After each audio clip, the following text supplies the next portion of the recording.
Poisson, bonjour à toi et joyeux anniversaire! C'est ta période, comment te sens-tu? Alors déjà, pendant que j'ai mélangé, j'ai eu 2 fois le 13 et en information, j'ai eu la relation mère-enfant. Quelque chose en fait à guérir, à lâcher. On me parle de deuil, on me parle alors ça peut être le deuil d'une relation, le deuil d'une personne ou le deuil d'une situation. On va regarder tout de suite ce qui se propose à toi. Oh, OK. Maintenant c'est le 8. Bon, on nous parle de quelque chose d'assez, difficile, d'assez brut, d'assez traumatique. On parle ici d'enfermement, d'une période de recueillement, d'accord? Avec le 9 de carreau, c'est quelque chose qui arrive comme ça assez soudainement. Bon, c'est la carte qui te représente, c'est la carte du poisson. C'est la carte aussi de l'abondance. On va nous parler ici d'avoir l'impression peut-être d'avoir trop de choses à penser, à gérer, trop de choses qui sont assez difficiles dans ton parcours, dans ta vie.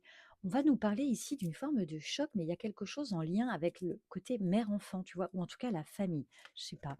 Bon, le roi de carreau nous parle aussi d'une forme de distance, d'éloignement. Et ici, on a l'as de trèfle. On a des choses qui remontent à la surface, peut-être, tu vois, des choses là qui reviennent en termes d'émotions, de souvenirs, de traumatismes que tu as pu subir, ou vivre dans l'enfance ou que tu as, constaté dans ton parcours en tout cas. Et on voit ici que ça remue pas mal, hein.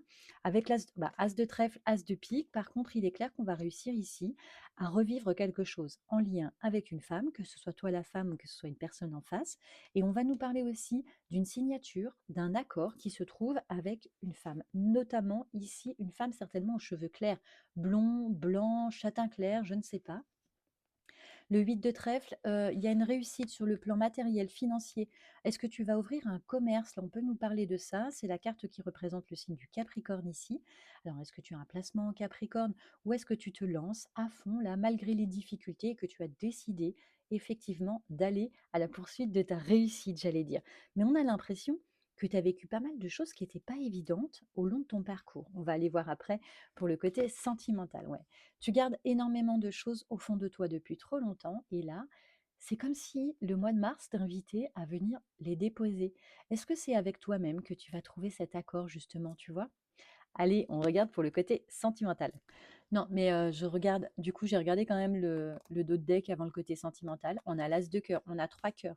Donc tu es quand même très clairement en train de préparer quelque chose ici, à recommencer ta vie sur une autre base. On a l'impression qu'ici, tu décides enfin de venir, tu vois, déposer le passé, faire le deuil d'un traumatisme ou de quelque chose du passé pour pouvoir avancer, mais avancer sur des bases plus solides. Maintenant, on regarde le côté sentimental. J'en profite pour te remercier de ta présence, de ton soutien, de ta gentillesse.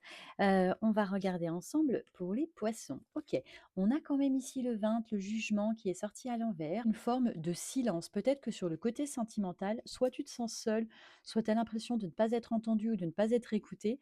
Vraiment, pour moi, ici, ça me parle de silence, de pause, de temps de une forme de distance, mais tu vois, un peu glacial, quelque chose qui est pas évident ici parce que on est en attente et en face, il y a pas grand-chose. OK. Le 9 de coupe, d'accord, mais qui était sorti effectivement à l'envers. Le début du mois de mars sur le côté sentimental, on a l'impression que tu remarques que tu n'es pas suffisamment épanoui, que tu sois célibataire ou que tu sois déjà en relation. Après ça peut concerner, la famille aussi ou les amours, hein, en tout cas, c'est quelque chose qui touche au cœur. On nous parle de silence, de distance, bah oui. Et le 9 d'épée ici, vraiment, ça commence à te peser. On a une situation ici qui est vraiment lourde. On a l'impression effectivement que comme si tu étais en attente. J'ai envie de renoncer, mais en même temps, il y a une forme d'attachement, il y a une forme d'envie, il y a une forme de rêve ici. Et on a l'impression que c'est compliqué effectivement de prendre la décision de dépasser cette situation, que ce soit en relançant la communication ou que ce soit en se détachant, en défaisant un peu les liens ici, tu vois? Comme si on était enchaînés et qu'on voulait effectivement, rompre avec ça pour se sentir libre. On a le 4 de denier, mais qui est renversé ici. Donc si tu as connu effectivement un moment où c'était une abondance d'émotions agréables, fortes, j'allais dire presque du rêve, en tout cas une forme de fluidité, début mars, ça semble un petit peu pesant, cette situation pour toi. Et on a le 9 de denier, 3 neufs, mais qui sont ici renversés. OK, donc pour le moment, tu as quand même du mal à te libérer de tes chaînes. Tu es quand même quelqu'un qui reste attaché à tes envies, comme si tu projetais sur l'autre finalement des belles qualités ou tu vois, un beau potentiel, mais que le reste ne te satisfaisait pas complètement. Bon, Valet d'épée, à un moment donné, ça va sortir, on va balancer ce qu'on a à balancer. On a besoin effectivement de s'exprimer. Le valet d'épée, on nous parle quand même mi-mars, fin mars, si tu es tenu en silence, si tu es tenu en distance, on nous parle d'une communication qui revient, mais tu vois, tu restes un peu quand même dans cette énergie-là pendant les premiers jours, en tout cas du mois de mars. Ok, le 6 d'épée, on va nous parler effectivement de ne pas réussir à tout dire. La communication reprend, mais finalement, est-ce que tu n'oses pas tout dire? Est-ce que tu as peur de vexer en face, de blesser? Tu veux que la personne peut-être continue de t'apprécier, de t'aimer. Et on voit effectivement qu'on ne dit pas tout pour le moment. On garde pas mal de choses pour soi. Peut-être même que ça te rumine le soir. Je ne sais pas si ça se dit trop cette phrase-là. Allez, le cavalier de coupe qui est sorti dans le bon sens. Donc quand même, on a des messages sympas, des messages d'amour, des messages de séduction, une communication plus fluide qui va revenir avec un fond de non-dit quand même. Bim, allez, c'est reparti.